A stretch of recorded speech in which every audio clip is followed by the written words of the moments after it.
Our session today is on quality of jobs in the labor market. What sort of jobs are we creating both in the current business cycle and over the last 30 years? We're very lucky to have two of the most prominent experts in Washington on the job quality labor markets here to talk about this. We have John Schmitt, who's an economist at the Center for Economic and Policy Research, who's also the author of the recent paper, Good, Bad, and the Ugly, Job Quality in the United States over the three most recent business cycles. John's been working on labor market issues in Washington for 13 years now. Before being at the Center for Economic and Policy Research, he was at the Economic Policy Institute, where he's the co-author of 3 volumes of The State of Work in America. And he's been working with us at the Center for Economic and Policy Research for about 3 years now. Steve Rose has been in Washington longer than I can recall, longer than I have. I came in 92. Okay, let's have I came in 92 also, actually.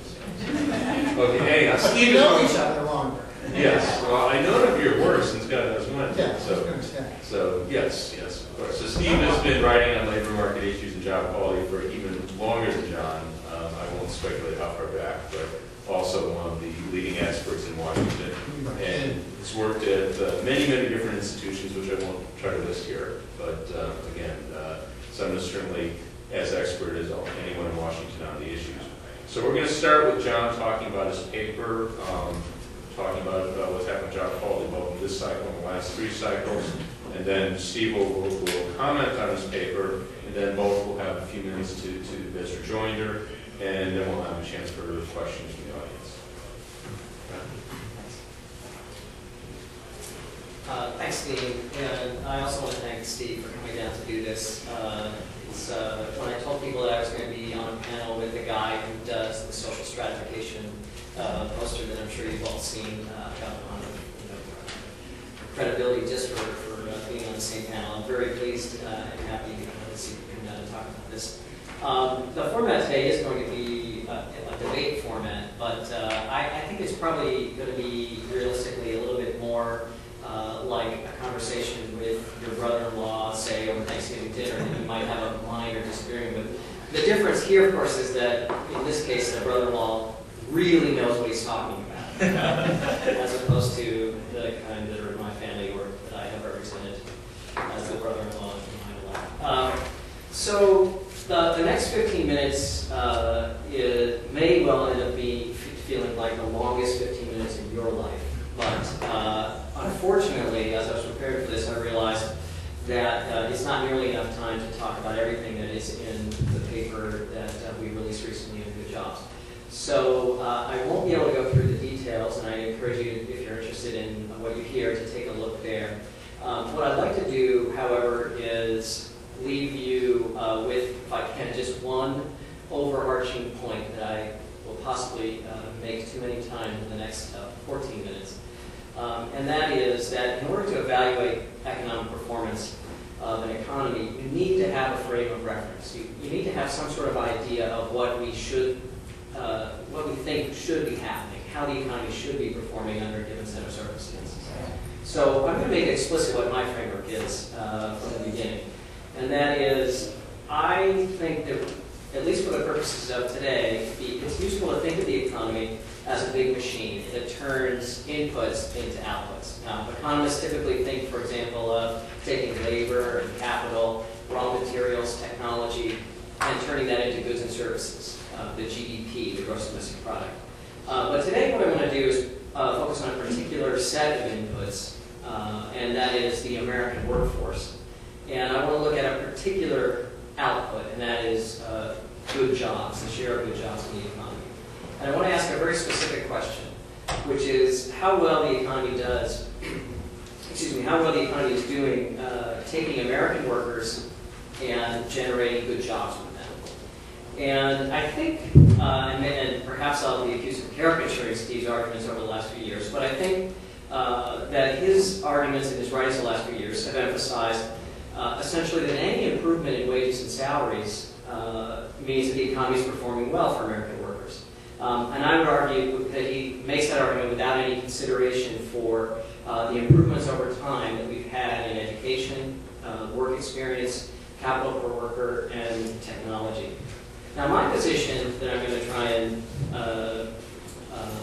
make clear in the next while is, given the enormous improvements that we've had in the last 30 years in educational attainment, in work experience, in the amount of capital that each worker uses, and the amount of technology that's embodied in their workplace, the economy should be producing a lot more good jobs than it's producing right now, and a lot more good jobs than it produced back, say, in 1979, which is going to be the reference point for a lot of my discussion today.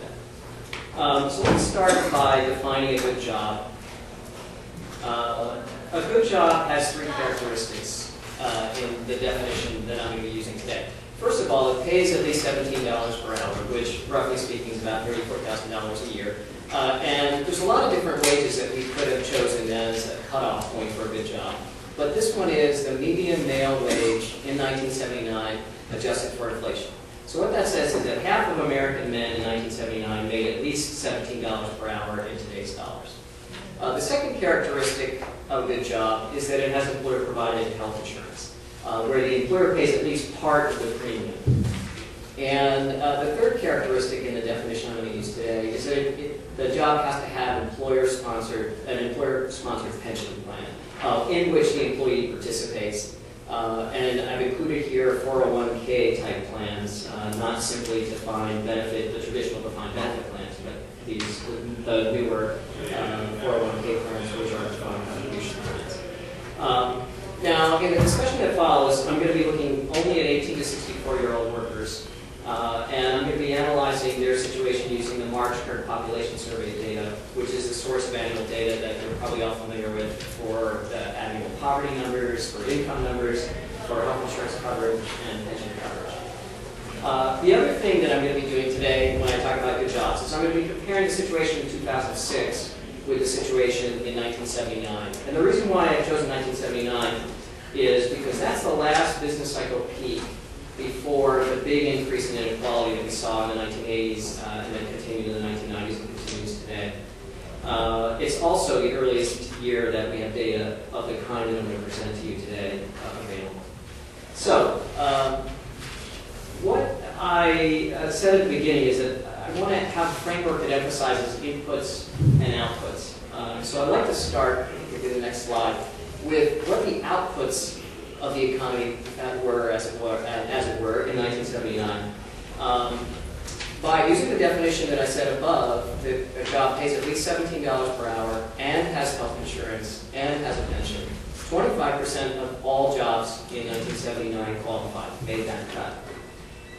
As you can see, men were much more likely than women in 1979 to make that cut. About 38% of men had a job that met the good job criteria, and only about 10% of women did.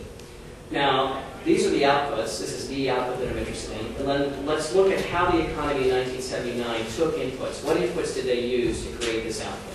You can go to the next slide. What I have here are labor inputs and related inputs that should affect the way work happens. The first set of numbers you see there refer to educational attainment. And what you can see is that back in 1979, about 21% of workers had less than a high school degree, and another 38% or so had only a high school degree. So if you add those two together, almost 6 in 10 workers in 1979 had a high school degree or less. And only about 18% of workers had a college degree or more. The next line, you can see that the median age of workers in 1979 was only 33 years. So that means half of the workforce between 18 to 64 was under the age of 33. It's fairly young. The next line you can see is that every worker, on average, workers in the economy had about $79,000 worth of capital that they were working with. That's machinery, equipment that allowed them to do a good job. Now, obviously, the capital you work with affects how productive you are. If you're digging a ditch with a shovel, then you're going to get a lot less done than if you're digging with a giant machine, backhoe, I don't even know what they're called. And then the final thing I want to emphasize, particularly for people younger than myself, say, is that in 1979, nobody had a personal computer. They didn't exist at the office. 0% of people had a personal computer, and nobody had the internet. So we're talking about, this is what we're talking about in 1979 that was creating a 25% rate of good jobs. Now, what I want to see, what I'm going to show you next, is how these inputs changed between 1979 and 2006. So, what you can see here is, first of all, there was a big improvement over this period in educational attainment. The share of workers with less than a high school degree fell by half to less than 10%. The share of high school educated workers also fell, and there was a big increase in the share of workers with a college degree or more. The second set of lines, the median age increased by 6 years. That is a very big increase in median age. If you consider that when you go from 33 to 39, a lot of people experience increases in wages over this period. These are substantial improvements in the average age and therefore presumably work experience of workers. The third line you can see there is the capital per worker increased a lot. It increased by about $30,000. So workers in 2006, after you control for inflation in capital goods, are working with a lot more capital. And then the final line, it shows that about 56% of the workforce, it's probably actually higher because that number refers to 2003, were working with a PC at their office place, not to mention the internet, email, and all of those kind of other things. So if I were to say to you, so we've had this massive improvement in the inputs in the economy, and if I were to say to you, predict what you would expect to have happen to good jobs over this period, I think it's pretty reasonable that you would assume that the share of good jobs in the economy would go up a fair amount because we've had a big improvement in inputs. If you can show the next graph table, you'll see what actually happened. Between 1979 and 2006, the share of good jobs actually fell by 2 percentage points. This is really a remarkable issue. It looks like it's a little number. It only fell 2 percentage points. But stop for a second and think. If we had no change in the share of, in educational attainment, no change in the age of the workforce, no change in the capital stock, and no change in technology, and we saw that the share of good jobs fell, we would say, geez, the economy is not quite as efficient as it used to be in creating good jobs. But we actually have a far worse situation. We have huge improvements in educational attainment, very big increases in work experience, very big increases in capital per worker, and in significant improvements in technology, and we're doing worse. I think that this, in and of itself, is a suggestion that the economy is not working well for middle-class people. The second thing I want to call your attention to in this figure here, in this table here, is the fact that the experience over the last 30 years or so has been very different for men and women. You can see the share of men who have a good job fell about 11 percentage points. And meanwhile, the share of women who have a good job increased a lot by almost 9 percentage points. Now, I think that I want to take a minute here to talk about what these numbers suggest. Because one of the points that Steve has made in his writing over the last few years is that the fact that women are doing better is a suggestion, is proof. It's that the economy is working well for middle-class people. I want to emphasize, make a couple of points. I really want to engage with this. It'll be the last set of discussion that I want to have. The first thing that this table makes clear is that overall, there are actually fewer good jobs in 2006 than there were in 1979. So the only thing that has happened between 1979 and 2006 is that women are getting a bigger share of the jobs, the good jobs that there are. There are fewer good jobs, women are getting a bigger share of those jobs. That's good, but I think it reflects, it's a good development for women, and I think it reflects well on the women's movement. What it says is that women were able to change law, change policy, change cultural and social norms to allow them to have economic progress. Essentially what it's allowed them to do is swim upstream. The whole economy is pushing this way. We know that because the share of overall good jobs is falling, and women are getting a bigger share of those jobs. So I don't think that you can argue that women improving their situation reflects on the economy nearly so much as it reflects on the successes of the women's movement over these years. The second thing I want to emphasize here is that we set a very low bar for progress if we set the bar that women are doing better here. Let me just make this point in one simple way. In 2006, women had a 19% chance, as it were, of being in a good job. That is less than half of the rate that men in 1979 had, men 30 years earlier. They were at about 38%. Those numbers are particularly shocking if you consider that women in 2006 were twice as likely to have a college degree and only half as likely to be high school dropouts as men in 1979. So there's been this huge improvement in women's educational attainment, huge improvements in their average age, and yet they're only still half as likely to be in a good job as men were in 1979. So I think that's a very, very low bar. So my own view of these trends with women over the years is that I think that changes in law, policy, cultural, and social norms have allowed women to swim against the current that's pushing all workers in the other direction. And I think that the successes that women have are very important and they're substantial, but they don't reflect increases in the capacity of the economy to take any given set of skills and turn it into a good job. It's just an improvement in the circumstances of women relative to men. Excuse me, one second. All right. That's what I want us to leave you with today. I only have another minute, so I'll just sum up by saying that I think what we've experienced over the period is it tells us that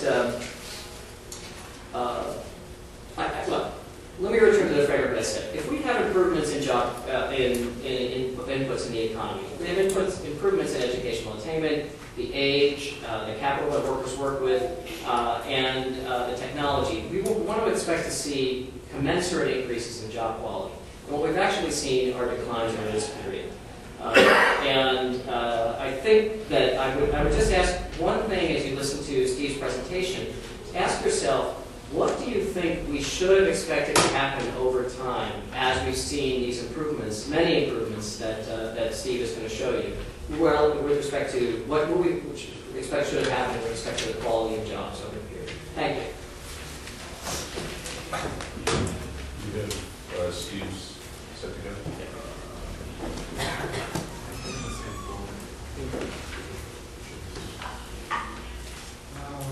Want to begin that rate?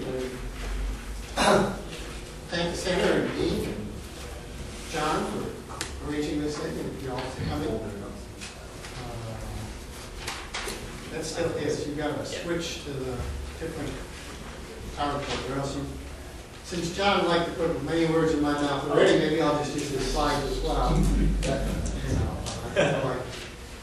I wasn't sure. There we go. I'm the top. Five. Okay, go to the next slide.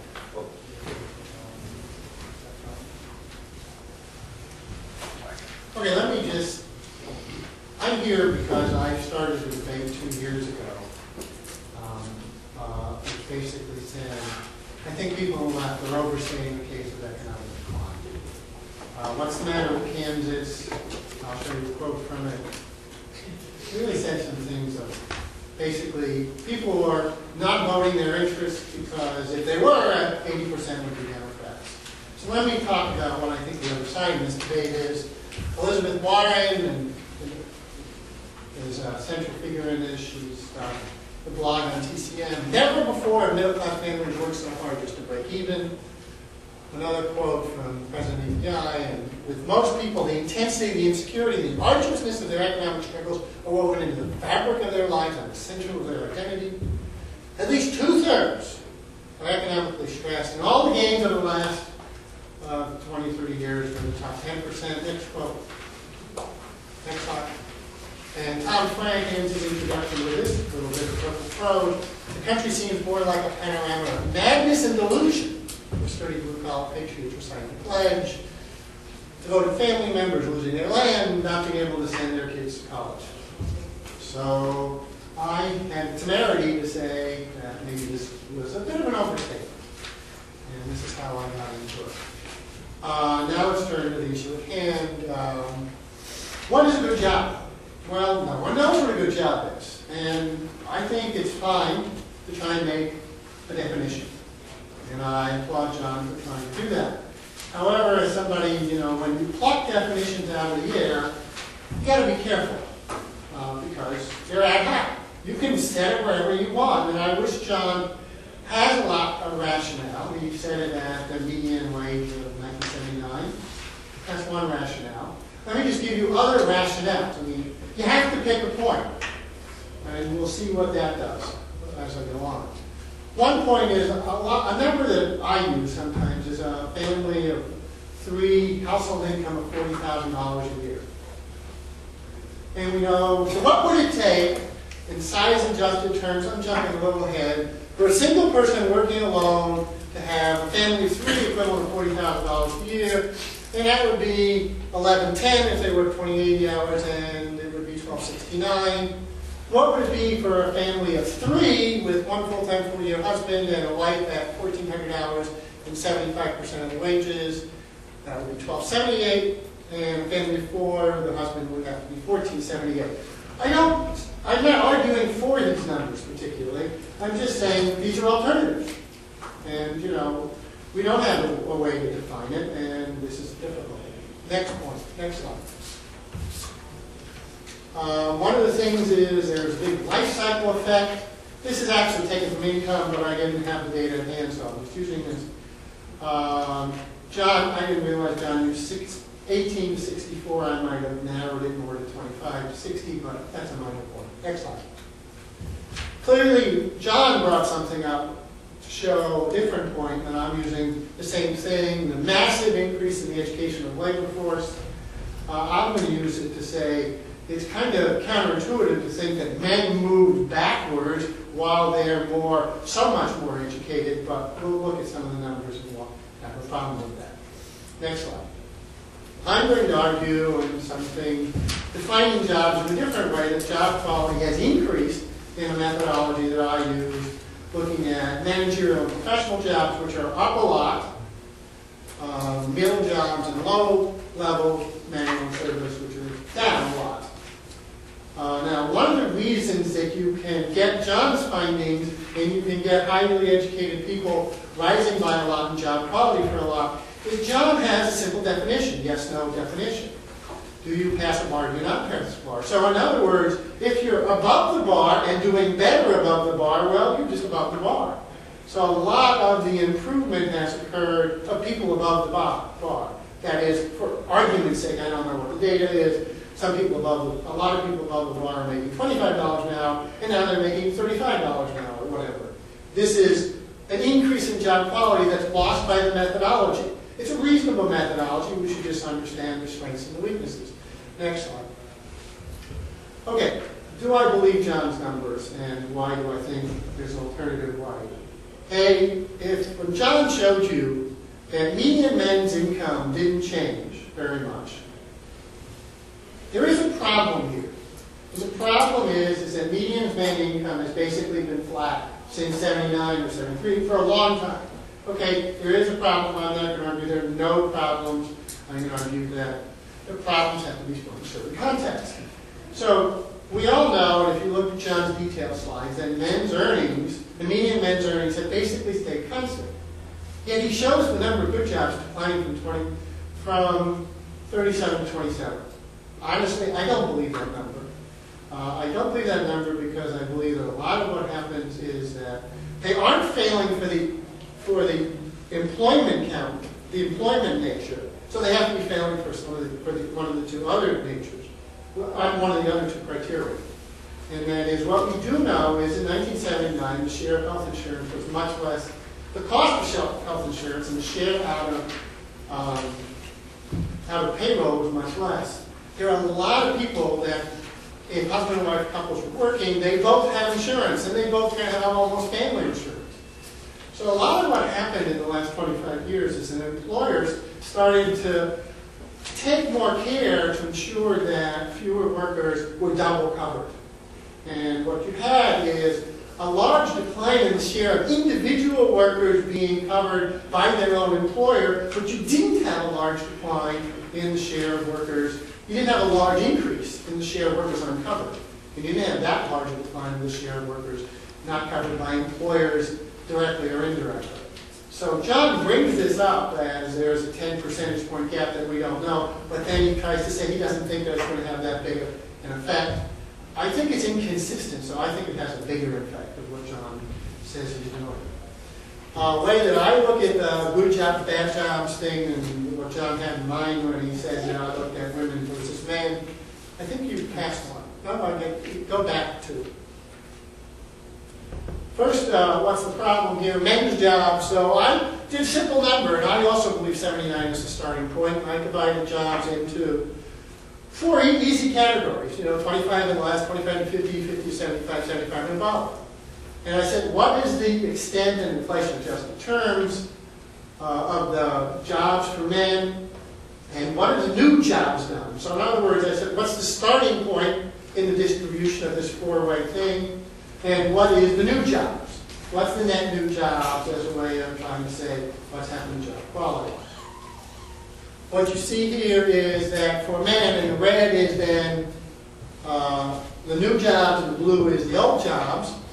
At the bottom, the share of men in low jobs has jumped a lot, and that is clearly a negative trend, and that's where we agree, and we've been trying to figure that out. There's no question that what's happened at the bottom half of the male labor force is a negative trend, and that's something we have to be concerned about. If you look at the numbers, if you also look at the top end, you see that the top end shows that men in $75,000 or more was 10% in 1979 and 30% more in the net new jobs. And this is something, this gain of the high-level jobs by John's methodology, which is a reasonable one, but tries to answer a different question, would miss this completely. Go to the next job. There are indeed something that has happened that's very different in the female labor force. So if you look then at the bottom, what you find is in 1979, 60% of women made less than $25,000 a year. 60% of women made less than $25,000 a year. You see, and virtually none made over $75,000. So for women, the net new jobs are just remarkably higher paying than they were in 1979. There's been just a vast increase in their hours, but most of the gain has been in an hourly wage rate. There's another thing that's happening in John's methodology, that is as women go from making $10 an hour to $14 an hour, they're still in a non-good job. That is, it doesn't pick up this positive transition. Again, they're different things. I'm just trying to give the whole scope of things. What do I think is happening? I think that what we see here is the bottom half of the labor force is clearly a concern, and that it's really, we're scratching our heads, and it's something that really is the failure. One can argue perhaps that the U.S. in 1979 was a legacy and was an unusual position in which U.S. manufacturing and unionization had a position that was ultimately going to be undermined, that there were economic rents that would disappear and that the economy would change. So this is no whitewash. This is a bad thing that's happened. However, if you look at it, a lot of the growth has been concentrated in the top third, and they've done well, and a lot of the growth has been concentrated in women. So the conclusion that I draw, and the difference of John and I, and it's different methodologies. I think we want more, and so this is not something we should be happy with, number one. But the issue is how much of a crisis it is something that in other positions have had more. We're dealing on the level of earnings, and we're not dealing on the level of incomes. A lot of what I've argued with people is they've tried to say that people are working more for the same or less, and there would be a lot of arguments on the income levels. On the level of jobs, the lower half of men's jobs, I would agree with John, it's not a good experience. The way John has created this metric makes it not susceptible for picking up certain movements like the high end of men's jobs doing better than they were before, and the low end of women's jobs doing better, but still not going over their line. And I would, I'm sure John's going to have an answer to this, but in my gut, when I see that the wage rate has stayed the same and the share of men's good jobs declined by 37, the median wage rate stayed the same, and the share of good jobs declined by 37 to 27, it just doesn't feel right to me that there was that large a decline. And I would, I'll see what John has to say about that.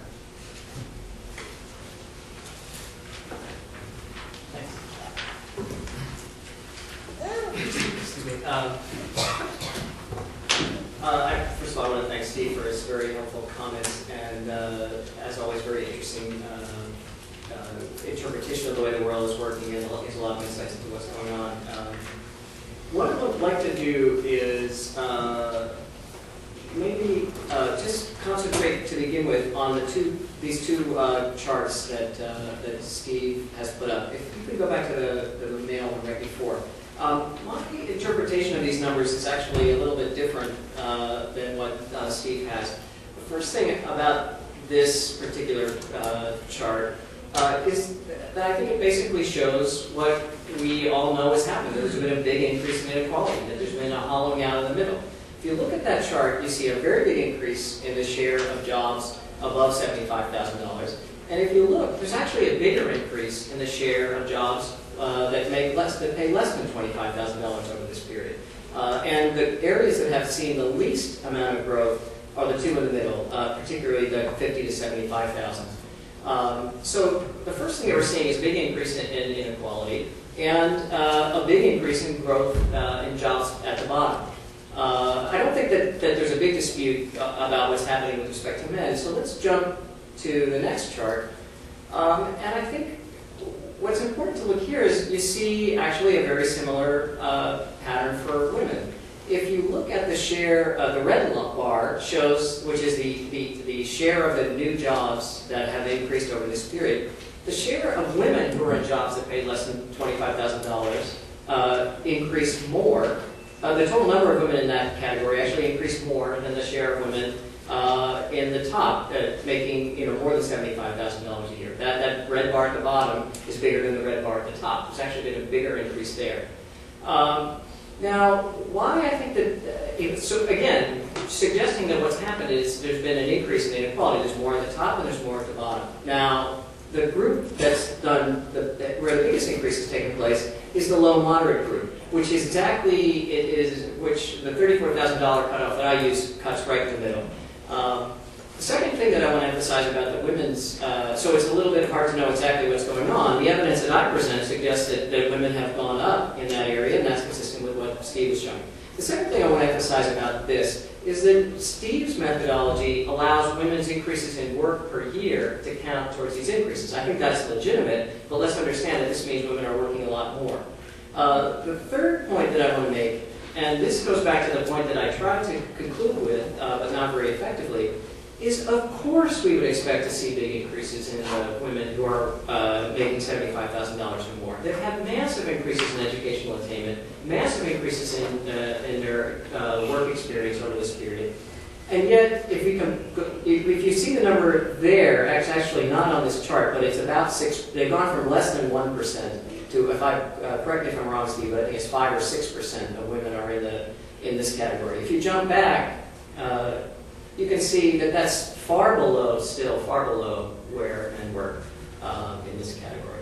So I just want to say that I don't think that there's anything contradictory. We are a bit ships passing in the night. Steve is talking about these numbers in one particular way, but he's not getting to the criteria that I've set up, which are minimal criteria. Do you have a good job or not? Does it pay $17 an hour or more? Do you have health insurance, and do you have a pension? And I think Steve is exactly right that and I didn't have a chance to present this, but it's in the information in the paper, that almost all of the action is taking place on the benefit side.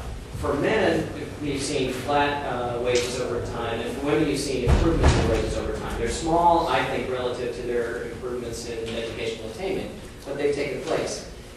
What has happened is health insurance coverage has fallen a lot. And pension coverage is actually down as well. And the declines in health insurance coverage and the declines in pension are big for men. Steve's argument relies on the fact that somehow these men are getting health insurance coverage or pensions through their wives, essentially. We know from the most recent data, at least that census has put out from 99 to 2006, that second person coverage is actually falling at a much faster rate than individual primary coverage. So it's hard to believe that these issues aren't real at some level or other. The other thing to think about is, in 1979, women were much more likely to be carried on their husband's health insurance package than today. For one thing, men are a lot less likely to have health insurance, and similarly, women were in jobs that typically didn't have as good, we know they're a much better job now than they were back then. So I think that's an issue. As I said, I don't have a big disagreement with anything that Steve's saying in terms of his interpretation of the data. I think it just lacks a context, and that context is without understanding that the economy should be doing massively better, not a little bit worse than it did in 1979. I think that the economy is just simply not serving working Americans. Thanks.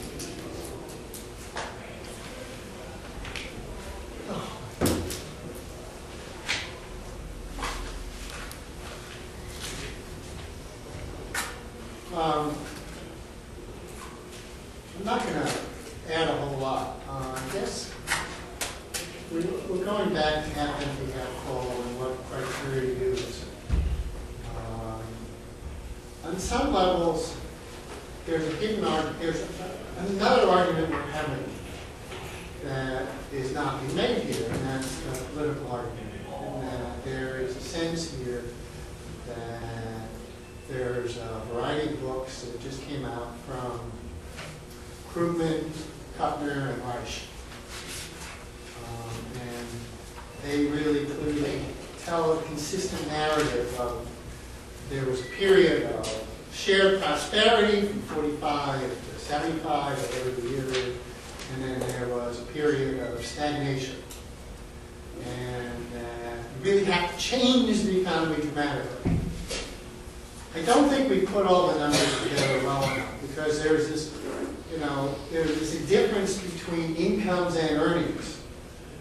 And a lot of people, the earnings numbers are clear in that men's jobs can move sideways, and a lot of men move bottom, and that is clearly they are getting nowhere near the growth that has occurred over this time. So there's no question that if you wanted to focus on a negative number, it is that. And it's, there are no ands, ifs, or ways about it, and that's a negative number. I think we have to, I haven't quite disentangled all that's happening, but in terms of incomes, they're up more, and their incomes are the combined thing, and incomes are the changing household status, and this is another bigger argument. And so I feel like there is a specific argument we're having here about earnings, and I don't think we're that far apart, although I do think we're somewhat apart about how you create a metric and what you do, but I think we're in the same ballpark, and we understand the strengths and weaknesses of each of them and do it. But the negative story usually then goes much further, and so I'm willing to concede that what's happened with men is relative to any standard, let alone the standard of growth, is for the bottom half of men is a classic case of underperformance. Whether that leads then, as many people say, that therefore, if you go back to the quotes, that people are struggling and they feel this, whether therefore, that if they don't vote for Democrats, they're voting for the end of their lifestyle, whether therefore, if you read selectively, look at various polls, they're just, crying at their top of their lungs that this is an economy that they hate, I think is all wrong. So how we make the transition from, how we make the transition to understanding what's happening in various ways in the labor force to understanding what this means politically, I think is more complex. And so Coming into this, I wasn't fully aware that this was going to be a debate, but I don't have a problem trying to sharpen the issues. And I think that there's no question that we agree that men's jobs have not done as well as they should be for a large number of men somewhere in clearly the bottom third of men have gone backwards, the middle third of men have moved slightly up in the middle of increasing education and in the middle of a whole lot more inputs of things, and that's not a good thing. And it's only been the top third of men that have made out in this economy, and that's not a good thing.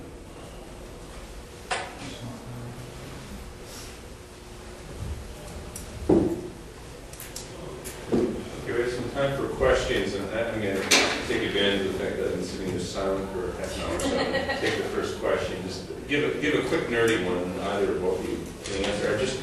Steve, you raised a very good issue saying that, John used 18 to 65, and he suggested that the cutoff might have been 25 to 62, which certainly makes a lot of sense. Obviously, prime age workers, and for a lot of things we want to look at that. Now, what jumped out at me, and John's probably already told me this, but I don't remember, what jumps out at me, of course, is in 79, we would have had many more people in that category, 18 to 25, because the baby boom was still there. So my thinking of that, without looking at the actual data, would be that we're probably actually biased against John's case. Again, you got to remember time is a three-way definition. So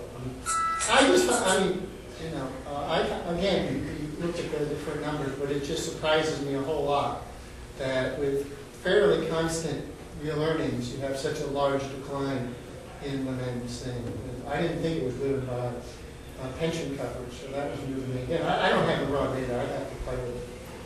But it's, I guess I was only dealing with health coverage. I think that there may be some overstatement of men being covered under their wives' policies, and that's causing some of that shift.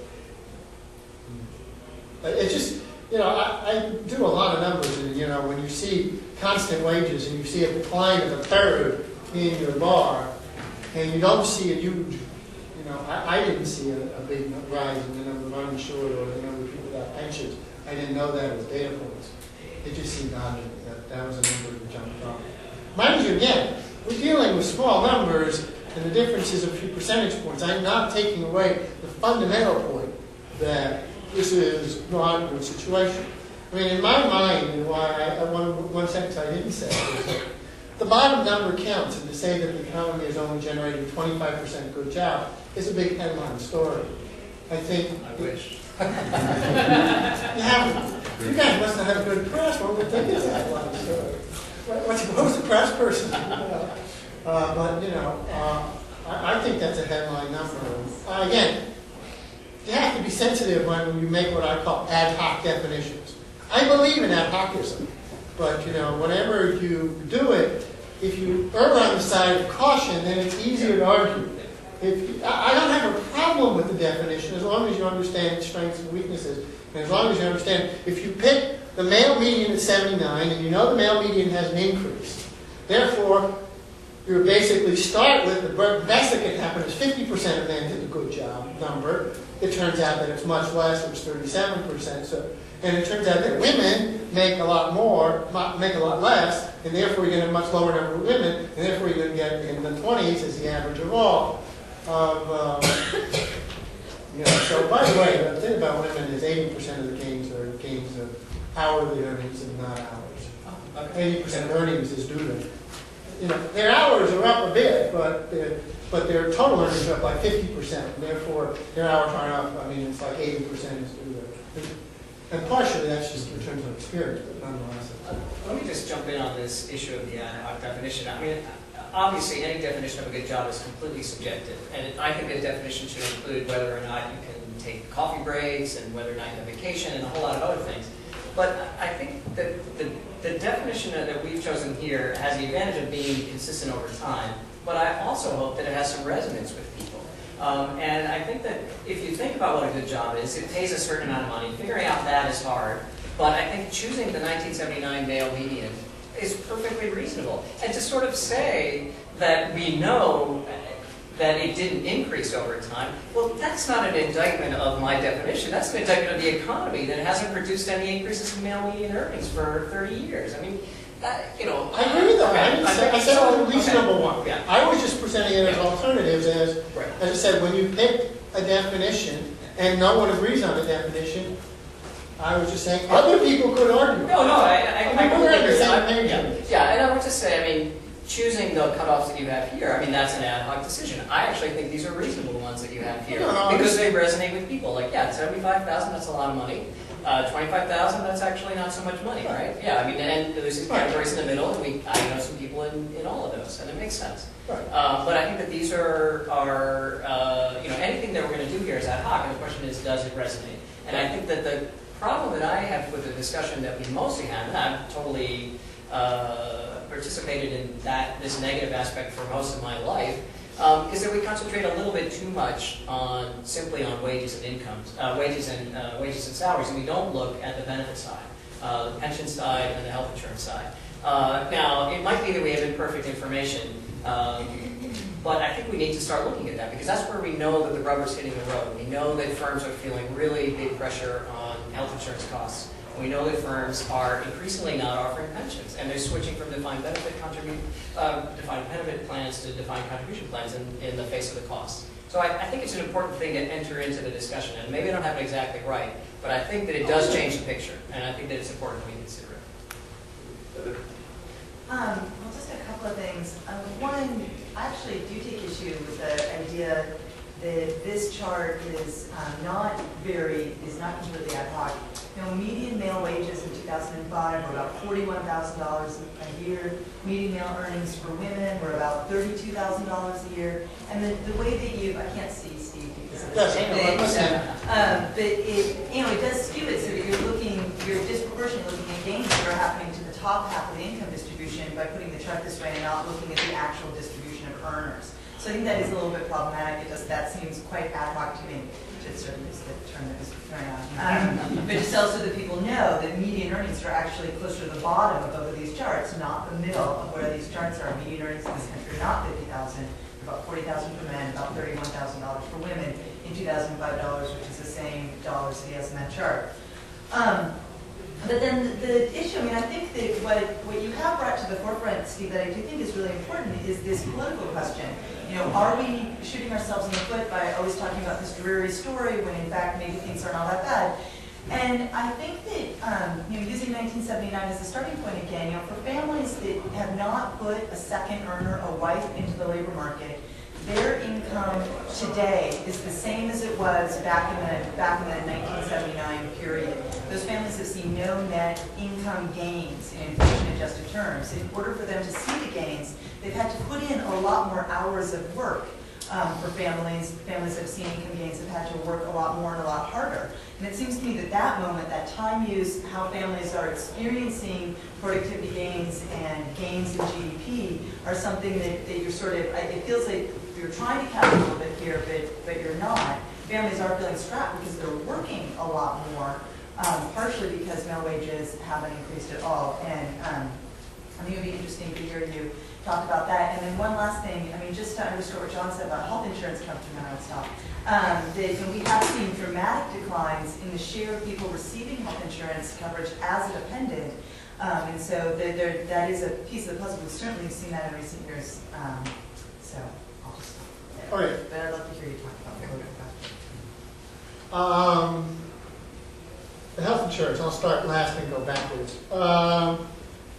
We do know that the number of uninsured hasn't gone up that much, and we do know that the number of insured has only gone up a little bit in state programs for men and private. So somewhere or another they're getting coverage. I don't know. I mean, I have to look at the numbers and really disaggregate it, but you're going to have to show me where they're getting the coverage because I remember somebody, Jason Freeman was the economics policy person at Carey. And Carey would go and say, health insurance is now becoming a privilege and not a necessity. And, Jason was going, well, it's covered by 86% of all workers get health insurance. I don't view that as a privilege. It's still a high number. It's a high number, so you have to come. I mean, and it's gone up by numbers, but the percent are only up a few percentage points. You trying to tell me that the share of uninsured workers? Yeah. 6%. It's about 60-some-odd% of workers have. That's why the same thing. It's the number of people covered of workers by any insurance is in the mid-80s. Mid-60s. Yeah. No, any insurance is your kind of government insurance. Well, including government, but including employer, which is what we're talking about. Right. They are covered. We're going to have to disaggregate this, and then again, but we do know that the share of uninsured has only gone up by a couple percentage points. Do we agree on that? Yeah. Share, okay, so therefore they're finding a way, number one. Let's go back to the other point. And again, this is going to have to be disaggregated carefully because there are certain numbers that have to add up to 100. I lost a little bit. In terms of working more, and there's another series of arguments here about working more. There was a locution that you used that said that women are working more because men are not. And that's kind of something we like to, I've heard before. Is that a fair statement? Did you say that? Well, they're earning less. I mean, I'm sorry, women are working more because men are not earning more. Did you try and make that connection? No, I actually said that families who don't have wives working more aren't earning as the same income as they did in 1979. Okay. But I think the causality may be the other way around. I was going to get to that point. That is, what we do know is that women in Europe are working more and their male earnings haven't changed. You know, what we see is a long-term trend of women taking part in the labor force. I've had this argument now for 2 years,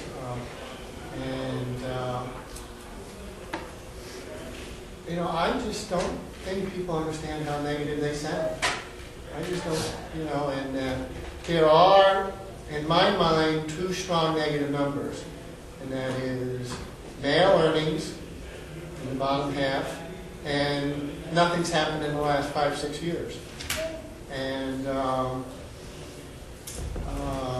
I've been around long enough, because I wrote about the shrinking middle class in '83 on the basis of 5 years worth of data, and turned out not to be so, because the middle class is shrinking because more people are growing up. And I think that we can go on and all the numbers, but I just don't see that level of pessimism out there. And I've seen us push I got involved in left economics in the 70s, which now appears, when I entered graduate school in 1970, we were criticizing the economy in the 60s really terribly. It was monopoly capitalism, it was this, it was that, it was terrible. And now you have 3 books saying, we love the golden age of managed capitalism of the 50s and 60s. We've really been Johnny One Note for a long time, and I don't think people are honest enough to admit how negative we are.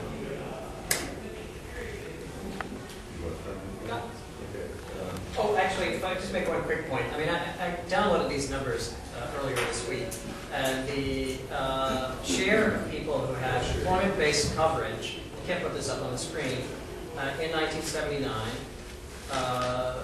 employment-based coverage from the census in 2006, is 64.2%. Of adults, 18 to 64. Oh, we said workers. Okay. It's fair important. enough. There are separate data on workers and adults. Okay. I'm just saying we are being talking, you've been talking about connected to the job. Yeah, no, that's fair enough. Okay, where's the next ad? There are separate data. The data are out there for workers, you just don't have it. All right, my name is Edward Henderson. I'm from the Urban Institute. Just wondering if you guys can comment just on the role of just contextual factors like just international competition. For example, how the way that you had John had the labor and related inputs chart, which I thought was good. But just wondering if you had looked at the numbers for how that looks for like other OECD countries. Also, like immigration has played a big role. I would think particularly on the big jump you see in male jobs at the low end. Also, like the entrance of women into the workforce and that additional competition. In '79, it wasn't exactly. Now we're probably reaching closer to an equilibrium of like what things would have been had things been fairer, in the period before 79. But also, the fact that you have more women in the workforce is creating competition with men, and could is playing some role certainly in exerting downward pressure on men's wages. And also, for developing countries, I mean, how do they look on the same metrics? Because I mean, they're getting a lot of the manufacturing jobs, and now, in some cases, a lot of IT jobs that were here before. So if you could comment on that, it'd be great. Sorry, they're telling me I have to do this. I'm glad Steve's here because you just asked a question that asked me to comment on the United States, the OECD, and developing countries. So it's a pretty big area. I'm not sure I'm going to be able to do it all justice, but the thing that I would emphasize is, I do have a story, and maybe this could get to some of the political discussion that Steve mentioned earlier, and that is I do have my own interpretation of a story about what's happened in the United States from about 1979 to the present. And I think what that is we've had this huge shift in bargaining power away from workers and in favor of their employers, and away from kind of rank and file workers in favor of really kind of a very high-end, top 5% of workers who have very high corporate jobs, and lawyers and doctors and things like that, who've done very well. And there's some of the people that are in that higher than 75,000, or you could even make that higher than 750,000, and you'd probably see a big increase. But the story, has a lot of components. It has a component that has to do with globalization. We basically made a decision. It's a decision. It's not some inexorable thing. We've made a decision to put workers in, particularly low and middle wage workers in our country, in direct competition with foreign workers who are lower wage. They're typically lower wage or the same wage, but in competition. We have an immigration policy that doesn't work particularly well, except for employers, because it makes lives of immigrants miserable while making them available to work for low wages without much protection and benefits for their employers. We've deregulated a lot of labor markets like trucking and airlines and financial sector, which has put a lot of pressure on workers in those sectors. We've privatized a lot of, that's a very good ringtone. We've privatized a lot of state and local functions, and that puts pressures on workers. We don't have a minimum wage to speak of anymore, even after raising it to $5.85 an hour relative to where it was in the 60s and 70s. It's much lower in inflation-adjusted terms. We have a big decline in the bargaining power of workers directly represented by unions, because we have a lot fewer unions. I think there's a whole story about what's happening. And it's important to understand we've done all of those things in order to give us an efficient economy. So we should be having tons and tons of growth, and somehow we should be sharing that with people. What we've seen is the growth has been it's not been so good, it's not been great, not been terrible, but not been great, and we're not sharing with anybody. And I think that that's the source of the negative story that Steve talks about. It's that frustration with, look, we've made all of these sacrifices in terms of security and economic security, and we don't have anything to show for it. Quickly, I really can't comment on developing countries, but I can make a quick comment on the OECD. What is interesting, as Steve has talked about this, and maybe has some more to add, but it's interesting, the U.S. is very much an outlier. There's the U.S. and Britain, which have experienced very similar kinds of trends. And then the rest of the developed economies have much higher levels of, much lower levels of inequality, and everybody has health insurance in every other rich country in the world. It's only our country where we have this kind of a debate around health insurance and things like that. So I think the U.S. is very much an outlier, and it's because of these political decisions that we made about how to organize our society. I hope that helps.